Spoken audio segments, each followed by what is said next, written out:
ኤፕሪል 28 የዕለቱ መልእክት ርዕስ ተቀባበሉ።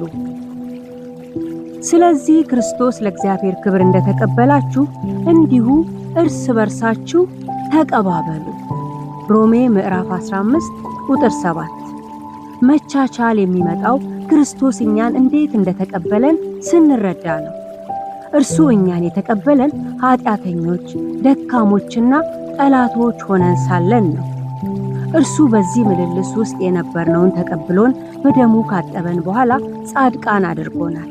እንግዲህ እኛ ዛሬ ተቀበሏቸው የተባልነው በክርስቶስ ደም የጸደቁትን በክርስቶስ የሆኑትን አማኞች እንጂ ገና በኃጢአታቸው ያሉትን ከፍጥረታቸው የቁጣ ልጆችን አይደለም።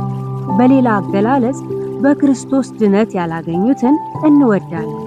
ድነት ያገኙትን ደግሞ እንድንወድና እንድንቀበላቸው እንድንቀባበል መጽሐፍ ቅዱስ ያስተምረናል። ክርስቶስ እኛን የተቀበለን ለእግዚአብሔር ክብር ሲል ነው እንጂ ከኛ አንዳች ተገኝቶብን አልነበረም። እኛም ወንድሞቻችንን የምንቀበለው ለእግዚአብሔር ክብር ነው። ስንቀባበል እግዚአብሔር ይከብራል።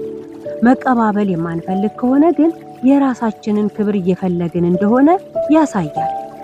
ስለዚህ ዛሬ በቤተ ክርስቲያን ያለው የመቀባበል ሁኔታ ቃሉ በሚለን ልክ ነው ወይ ብሎ ራስን መፈተሽ ያስፈልጋል። በሀገር ልጅነት፣ በትውውቅ፣ በዝምድና፣ በብሔር የሚደረጉ መቀባበሎች ላይ የእግዚአብሔርን ክብር እናያለን በማለት መጠበቁ ዘበት ነው።